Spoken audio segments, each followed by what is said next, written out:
বাংলা সিনেমার গানকেও যে নাচের উৎসবে বেছে নেওয়া যায় তার সর্বশেষ নজির ঘটল গেল পহেলা বৈশাখে। তাও আবার ঘটনাটি ঘটেছে দেশের একটি বেসরকারি বিশ্ববিদ্যালয়ের ক্যাম্পাসে, যাতে শাকিব খানের জ্বালা জ্বালা গানের সঙ্গে নেচে মাত করতে দেখা যায় লাল জামা পরা এক অচেনা মেয়েকে। খোঁজ মিলেছে তার নাম মেধা। চলুন শোনা যাক ভাইরাল সেই নাচের নেপথ্যের কাহিনী।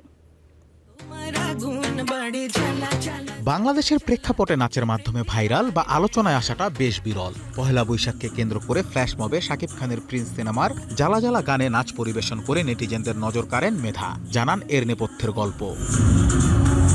আমাদের বৈশাখের প্রোগ্রামটা পুরোটাই নর্থ সাউথ ইউনিভার্সিটি সাংস্কৃতিক সংগঠনের মাধ্যমে হয়েছে। তো আমি এখানে ডান্স ইনচার্জ। হয়তোবা ওদের এনার্জি লেভেলের সাথে আমার এনার্জি লেভেলটা আমার তো একটু হাই ছিল। জ্বালা জ্বালা গানের পরিবেশনা ইতিবাচক প্রশংসার পাশাপাশি পাচ্ছে নেতিবাচক মন্তব্য। এসব প্রতিক্রিয়া কিভাবে নিচ্ছে নবীন এই শিল্পী?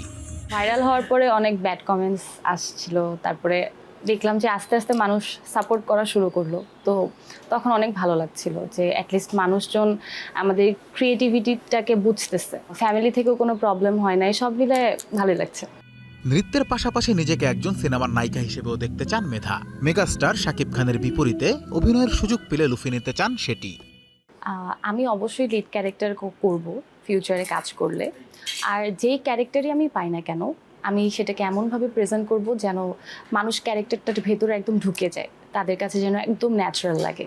শাকিব খান তো মেগাস্টার, এখন সবারই ইচ্ছা তার সাথে কাজ করার। আমারও ইচ্ছা আছে, যদি ভাগ্যে থাকে অবশ্যই কাজ করব তার সাথে। মালিহা মাসফিরাত মেধার নাচের হাতেখড়ি ছোটবেলা থেকেই। তার নিজ শিক্ষাঙ্গনে ভিন্ন অনুষ্ঠানে নৃত্য পরিবেশন করে প্রশংসিত হয়েছেন। এমনকি দীক্ষা নিয়েছেন ওয়েস্টার্ন ডান্স সহ ভরতনাট্যম ও কত্থকে। নৃত্যের পাশাপাশি বর্তমানে মডেলিং, বিজ্ঞাপন ও নাটকে ব্যস্ত সময় পার করছেন এই তরুণ তুর্কি। Anas Imran, star entertainment.